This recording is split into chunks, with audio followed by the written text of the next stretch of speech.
Alright, what is up you guys? Welcome back to TGTV NBA. I am here with Agent 00. What's going on, y'all? How y'all doing?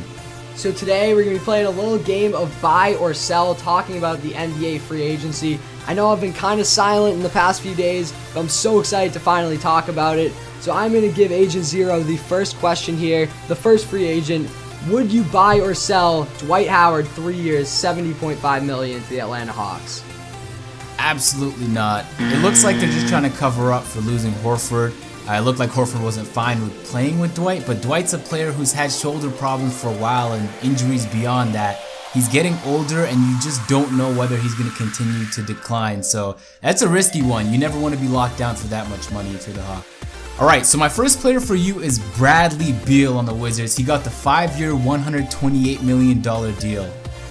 I am absolutely buying this one for the Wizards. You look at the Wizards right now, they missed the playoffs this year. They had made it the year before. They actually made a decent run the year before, and Bradley Beal is in the middle of everything with that team. You look at the offense, you look at the defense. Bradley Beal is so important to them. He's also, I believe, 22, maybe 23 now. Got so many great years ahead of him.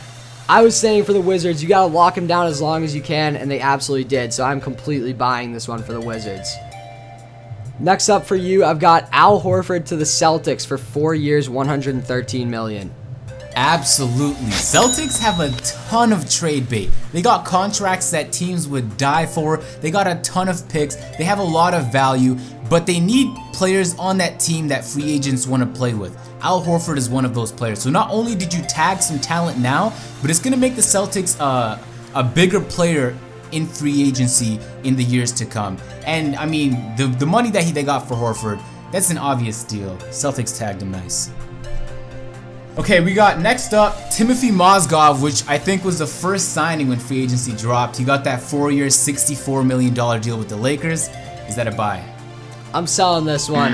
I think Timothy Mozgov, I think he's a great player. You look at his production, I think part of it is downplayed a little bit due to the fact that he's got a great team around him.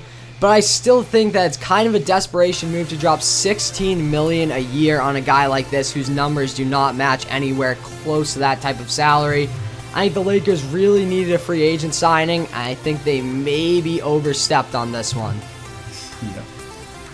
For my next one for you, I've got Nicholas Batum on 5 years, $120 million to the Charlotte Hornets. Are you buying or selling? If you're the Charlotte Hornets, the last thing you want to do is lose all your relevant players, and there's some players they did lose in free agency. I think I'd buy though. Nicholas Batum, if you watch the playoffs, was pivotal to their success. The second he got injured was the second we all knew that they weren't making it past the round. Nicholas Batum's a great player, and it's shown that he knows how to play in different environments regardless of the team. He's a player you want to keep. I'm buying. All right.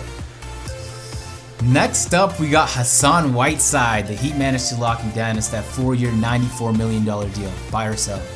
I am absolutely buying this one. A fantastic signing by the Heat.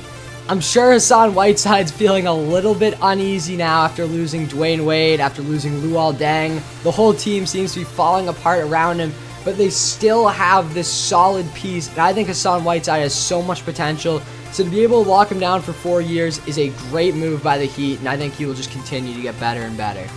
My next one for you right here, and this one has been very controversial in the past few days. The Dallas Mavericks signing Harrison Barnes on 4 years, $94 million. The question is he worth it? Do you buy or sell this? Absolutely not. I'm selling that. I think they just wanted talent on their team. That's a team that's kind of missed out on free agents in the past, but you're signing Barnes to max. That's that same player we've seen in the finals just underperform. You know, if he performed and if a lot of things went the way that the Warriors needed them to go, they would have won. But I think he was one of the reasons that they didn't win the championship. But even past that, he's young, and I guess they're kind of playing on his potential, and maybe he can develop to be more. I think he's a promising player, but I think max is a little overkill. I'd sell on Harrison Barnes, but I'd buy if it was a little cheaper. Okay, next up is Chandler Parsons. He got the 4-year, $94 million max deal. I am absolutely selling this one. I do not know what the Grizzlies were thinking this free agency. I think they went way too far to get Mike Conley. I think they went way too far to get Chandler Parsons. I think both signings were way overpaid. I think it's two guys that you bring into a team. I think you add a lot to that team, but I still think you're way overpaying two guys like that, especially Chandler Parsons, who didn't perform close to the numbers that you would need to get a salary like that next year. So absolutely selling that one. All right. So finally for you, I have from the Houston Rockets, Ryan Anderson signing for 4 years, $80 million. Do you buy or sell that? Absolutely not. They had a chance to maybe trade for Ryan Anderson if they really seriously needed a power forward last year. I understand they need big men because Dwight Howard just left, but there are still a lot of other people on the table when they signed him. That's not how much Ryan Anderson is worth. And if you're really looking to stretch the floor and there's no one out there, he's a great shooter and he'll provide that. But I think if that's all you're looking for, and that's mainly what he's going to provide, I think there's other players that you can get. You can make a trade for players like Patrick Patterson, who you can get for way cheaper than what you just signed Ryan Anderson to. I'm selling that. And last but not least for you, maybe what was for me the most questionable decision was the 4 years, $52 million salary that Solomon Hill got, considering he only got 4.2 points per game last year. That's a pretty big contract. I am absolutely selling this one. I don't think this needs minutes and minutes of analysis for anybody to understand why I think this was not a great contract. I don't see this guy producing numbers even close to being able to be worth that salary. Absolutely selling that one. Not a fan of it. But, I mean, hopefully for their sake, it works out for them. So before we end this, I do want to give one more bonus here. I need to ask you, as a Raptors fan, DeMar DeRozan, 5 years, $146 million. Do you buy or sell that? I'm absolutely buying, considering the max next year is likely going to be even higher.